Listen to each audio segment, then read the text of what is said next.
Hello everyone, it's time for more Transformers. Now, today we're going to look at LASERBEAK. Why LASERBEAK? I don't know. The little cassette bird has shown up quite a bit in what me and Fable has watched over on the Patreon. Yes, we're watching G1, and me and some other friends are watching Beast Wars. Why did I make a big pause there? I have no idea. Well, yeah. Other than him being a cassette, I don't really remember all that much about LASERBEAK. I'm being completely honest here. LASERBEAK is just one of those things that Soundwave sends out a lot.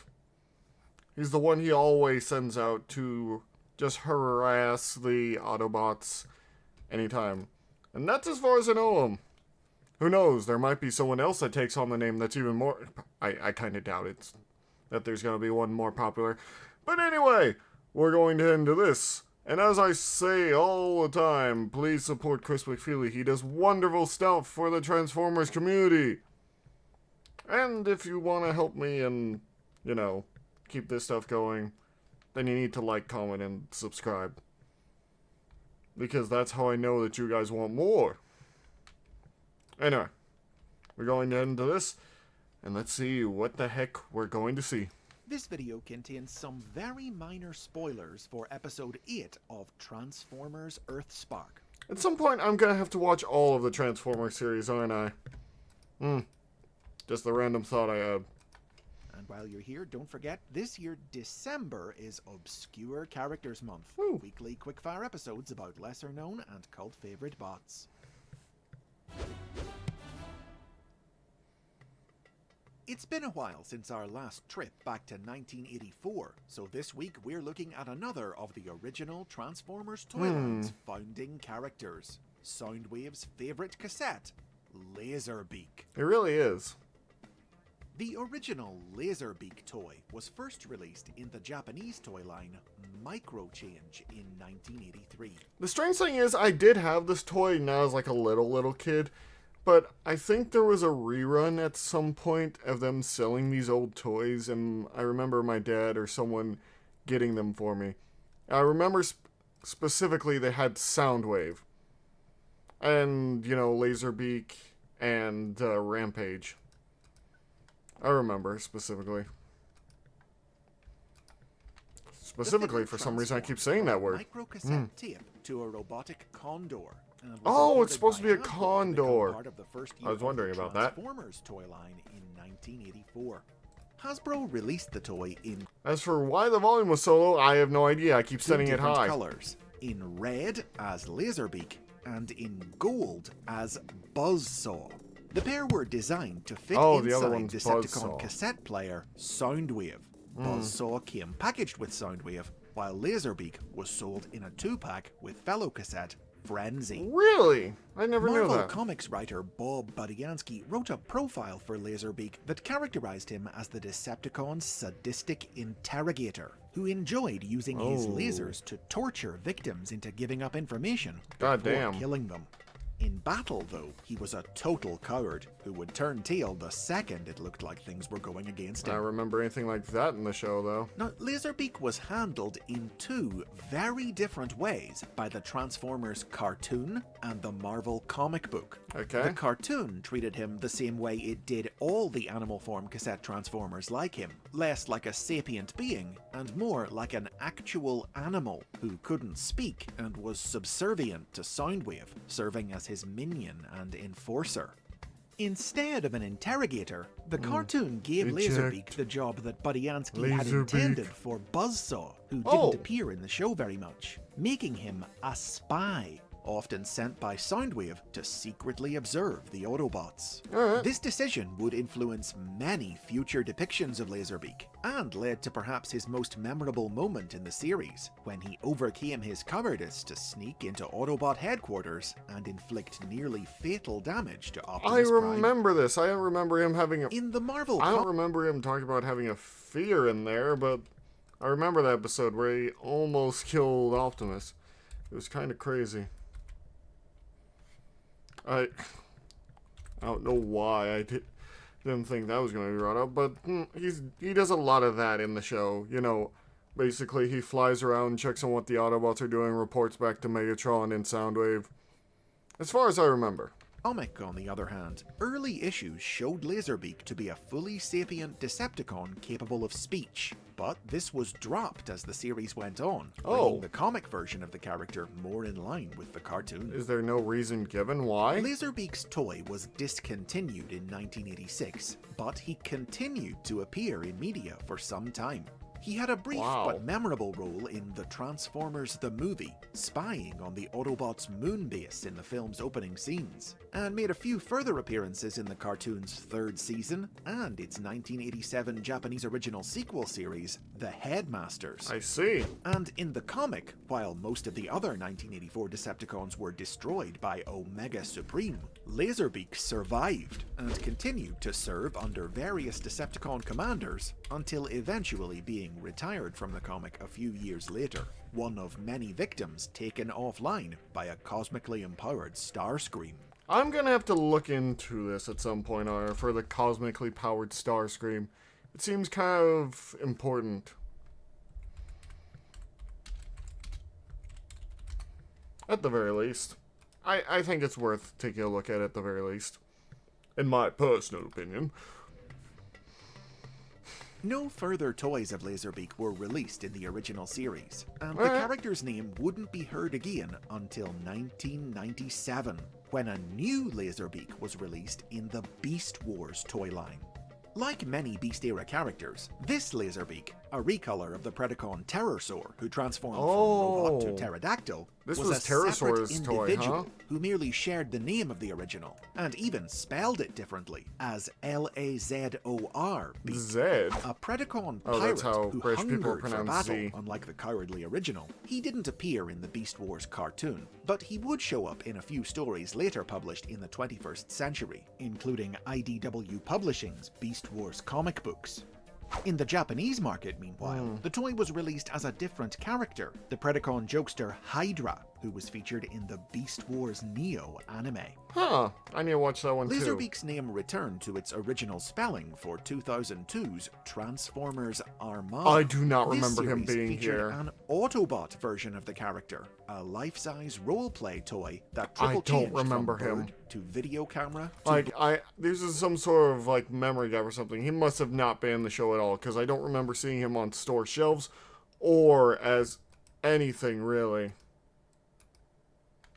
blaster. As seen in the Armada cartoon, this LASERBEAK was a spy drone I given don't to remember. the Autobots' human allies, Oh, who wait. helped and protected them in the Kinda? field, I and kinda allowed them remember to 'em. aid the Autobots by conducting battlefield surveys and reconnaissance for them. Yeah, I kind of Following remember him. these deviations from the classic formula, LASERBEAK was returned to his roots by 2005's Transformers Cybertron, in which he once again appeared as the faithful minion of Soundwave. And that's how he's been consistently depicted ever since. Today, he's usurped Buzzsaw to become Soundwave's standard pack-in partner, with new versions of him regularly coming included with new Soundwave toys, and appearing alongside him all across Transformers media. However, the dated nature of his original alternate mode has led to multiple attempts to update LASERBEAK with new forms more suited to the modern era. Beginning with Cybertron, in which Soundwave transformed into a stealth bomber, and LASERBEAK became a bomb the vehicle could deploy. That's kind of cool. In 2008, Transformers Animated played up this Soundwave's design connection isn't the to best. sound and music to reinvent LASERBEAK as an electric guitar I that guess delivered that's powerful okay. sonic attacks. In the animated cartoon, he aided his master in his attempt to brainwash the Autobots, until Optimus Prime got a hold of LASERBEAK and used him to beat Soundwave into submission. Oh, damn. Modern depictions of LASERBEAK usually follow the original cartoon's lead and make him a mute animal, but sapient talkative versions of the character do occasionally appear, such as in IDW Publishing's comic books, in which he Oh, they're both talking. The first said the poet, Cybertron did not much for me. I mean, and looking at me and said their bird, just some beast who needs them. Oh, so they're the downtrodden in this little series here, huh? Makes sense. I mean, they are just Transformers that look like birds. I hope Cybertron is okay. I'm getting homesick. Buzzsaw liked to perch on the sidelines and deliver mocking commentary on everything going on around them. Oh my god. Another Laserbeak with the mocking ability to talk birds. was the version featured in the 2011 live-action Oh, movie yeah. Dark of the Moon. He was creepy. This Laserbeak had the power to transform into anything he wanted. Very a weird. Talent he used in his role as Soundwave's personal assassin, adopting different shapes yeah. to get close to and eliminate his targets. I just remember the guy named here being called Deep Wang. That was... wow, bae. Just wow. And they, yeah. I don't know what else to say about that, but, yeah. Anyway. This one wasn't very cool to me, but it was interesting how he could turn into different things, but he was kind of creepy to me. Accordingly, toys of this Laserbeak released in the various movie toy lines have given him a variety of forms. Not surprising. Including a VTOL aircraft, a blaster for Soundwave, and VTOL, strangest huh? of all, a pink version of the Autobot Bumblebee. What? Oh, But wait. the most That's prolific- because of him turning into that little pink statue. I don't know why he thought turning into a little pink statue of Bumblebee was a good idea. That was weird. Can we all agree it's weird? If you tell me why he did that down below if you know. I don't know if... yeah, I don't know this him. Thick modern incarnation of Laserbeak was the version featured in the Aligned continuity. Between 2010 and 2020, he appeared in almost every major entry in this shared universe of toys, cartoons, games, and more, taking different forms in each one.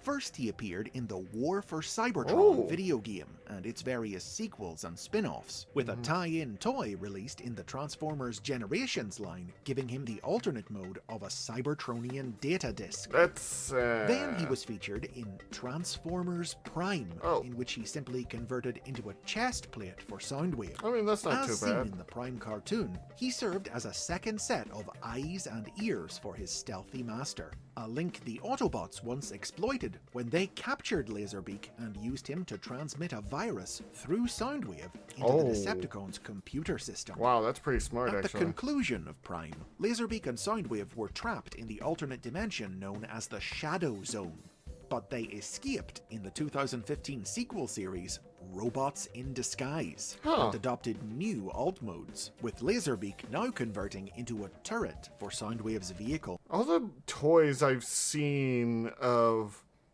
Robots in Disguise do not look great to me. Like, I don't know what it is, but a lot of them do not look like their show counterpart, at least to me.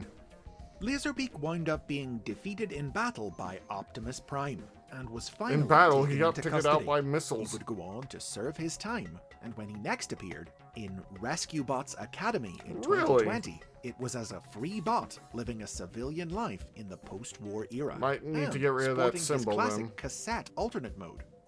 When the young Autobot students of the Rescue Bots Academy found Laserbeak wounded on an abandoned spaceship, his Decepticon history made them reluctant to help him, until their Not ex-Decepticon classmate, Wedge, convinced them to look beyond Laserbeak's past. Allowed to stay at the Academy while he recovered, Laserbeak that's helped the nice. students save the damaged giant Autobot, Citadel Secundus, and decided Never to heard of him. formally change allegiance, becoming an Autobot Oh, and joining the Academy that's how they do as it? its newest student. Cool. Rescue Bots Academy is an example of how, in the last few years, new series have returned to depicting Laserbeak as transforming into either a cassette, or at least some kind of ambiguous rectangle that fits inside Soundwave's chest in the classic style. That toy Other looks pretty examples cool. include 2018's Transformers Cyberverse, which briefly told the story of how Soundwave tamed the wild Laserbeak and made him his. 2019's War for Cybertron trilogy, which described Laserbeak's alt mode as an armored shield. And most recently, this year's Oh. Transformers Earthspark, which even had the Autobots' human friends comment on his weirdly outdated form. Yeah, that But makes whatever sense. shape he takes, wherever Soundwave appears in the Transformers universe, Usually- be sure that Laserbeak won't be far behind. Either that or Rampage. And those are the basics on LASERBEAK. Tell me about your favorite version of this tinfoil. I do want to know what is your favorite version and what you think of LASERBEAK.